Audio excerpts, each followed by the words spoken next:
Final press conference of the afternoon. Delighted to welcome Xander Schauffele here, the 2024 PGA champion. As a major champion, how much confidence does that give you coming into Royal Troon? Probably a little bit more than before.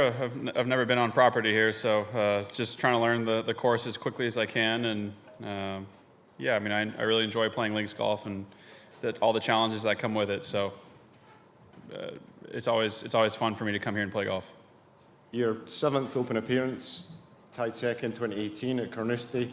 What lessons do you think you've learned over the years coming into this week? Yeah, I mean, I think links golf, there's a certain attitude that you need to have to play at a high level. Excuse you, Doug, you all right?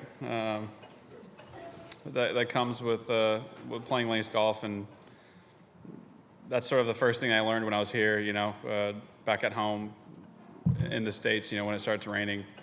People always feel like, one wave gets the rain, and when you're out here, everyone, it can rain the entire day, and it's just part of it. So it's something that we're really not used to playing in the States, and with that rain comes a lot of wind as well. So I really enjoy the challenge of it. I've played, this is my 7th start now, and I don't feel like quite a veteran on links golf yet, but again, I really do enjoy it, and I think that helps me learn quicker.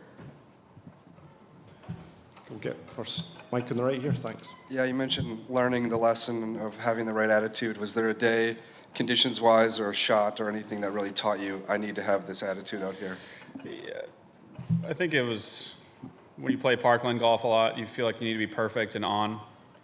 Not that you don't need to be perfect or on, but on a typical links golf course, there's always a way to play, or several ways to play a hole, and if the weather gets really bad, you just have to, as always, take the bunkers out of play and really try and plot your way around the property. It doesn't have to be super pretty. You don't have to hit the center of the face, all the time. When it's 50 degrees and raining, center contact doesn't even feel that good anyway. So just kind of place the ball around the property and really just try to get it in the hole in as few shots as possible. Doug? What have you learned about this place in the few days you've been here? I've played 9 holes, or I've played 18 holes now. I played 9 and 9, and the front 9, and it's a tale of 2 nines a little bit. The front 9's much more straightforward. The back 9's a bit trickier. Overall, I feel like it's a pretty straightforward Open championship venue.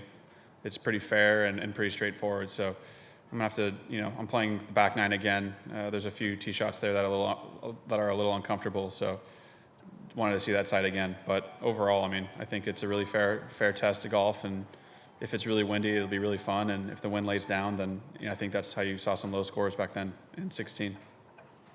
And then I'm trying to get a sense of what do you think the mood is like of players now when we get to the last major of the year compared with late March, April, when the major championship season is in front of you in terms of optimism or whatever, and how much difference does it make when you've already got one?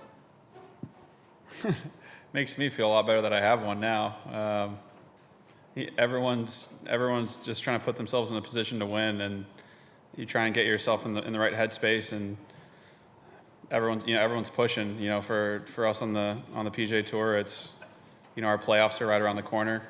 On the European Tour, there's still a lot more golf to be played until their playoffs and finals. So for us, it's, nearing the home stretch here. So there's a lot of people that are super focused and trying to tune their game in to the best of their ability. Just go to Daniel next. Rory's caddy, Harry Diamond, gets a lot of flack. You're another guy who has someone that you grew up with or a friend on the bag.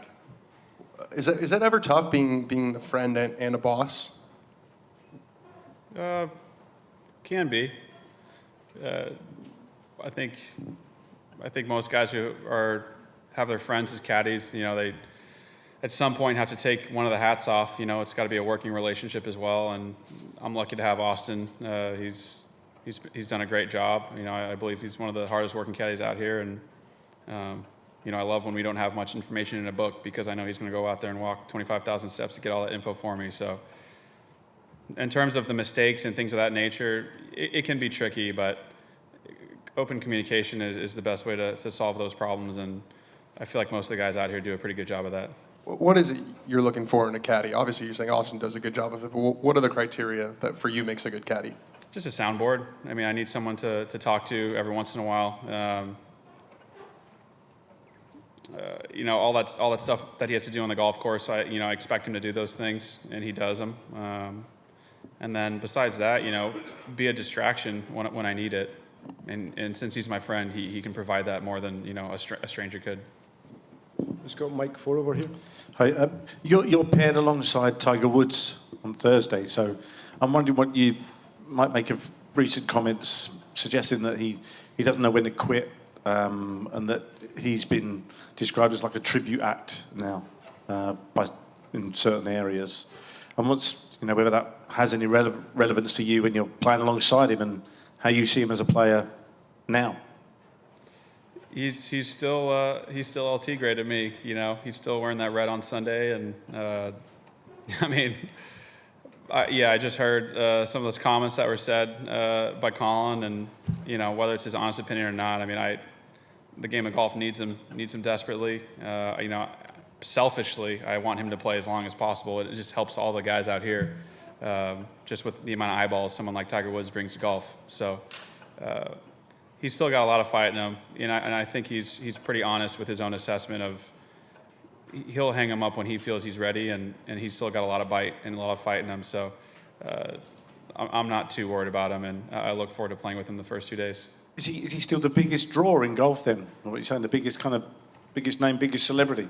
If you just want to come out and try and watch a single shot on Thursday and Friday, you can be my guest. Juan. So Xander, I was wondering, what were your first memories of playing links golf, and maybe your best memories of playing links golf?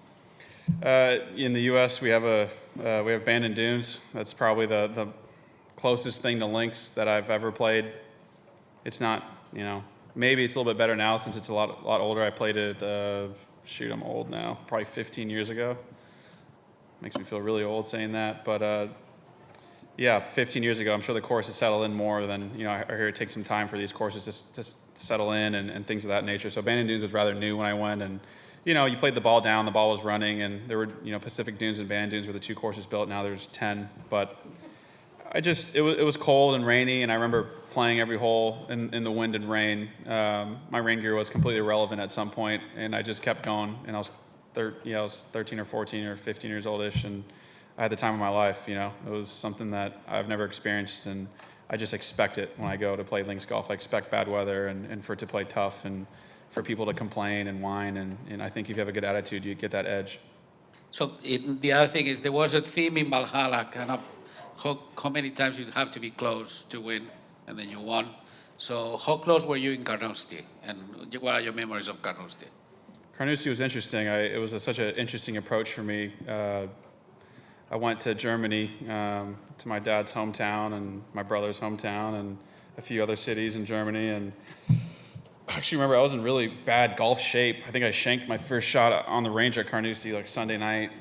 It was pretty eye-opening, but I was in Germany drinking beer and eating pretzels for like 4 days straight before that. And my expectations were so low on how I was going to perform. And I actually played great. And I had that crying baby on 17 there, and I was in a bad spot regardless, but that probably didn't help in that situation. But I was close. Thinking back to it, I was pretty blue-eyed in that moment. And at the time, I just remembered Jordan and I shot a million on the front nine, and we were just trying to salvage a tournament. And I was happy with the way I fought back, and that's sort of what I take from that tournament.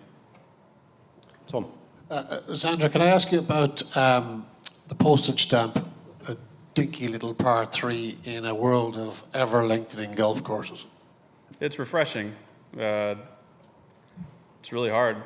I played it for the first time today, so pretty fresh in my mind. It's really nice. Most of the holes we play are 255 yards, so it's kind of cool to have a hole that's super scary that is that short, and I think it's going to provide a lot of entertainment if that wind picks up off the left. Is that more fun to play? And what challenges does it present? Is it more psychological than anything else?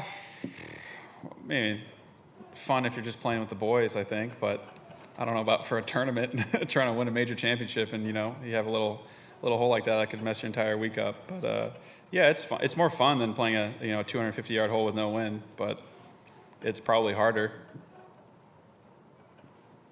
Jeff?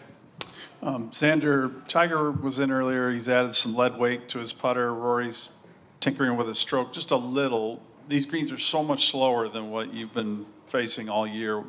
Do you make any major adjustments when they're this pace?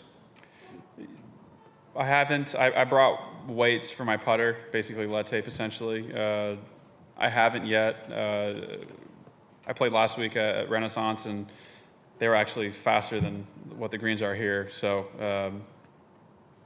it's Tuesday, and it feels a little late to do it, but I may do a little bit more putting tomorrow and see how I feel, and then go from there. I mean, it all depends on the wind as well. I think when it's uphill into the wind out here, it plays really slow, and it's something that we're not used to. And just because you hit a green, or you hit a shot to 40 or 50 feet back home, it doesn't really feel like too much of a deal. But out here, it has your full attention with a crosswind or downwind or into the wind. So I may add weight to it, but I haven't done it yet. Dan?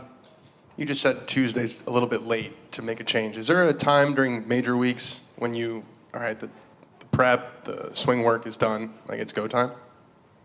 Just depends on what kind of position you're in.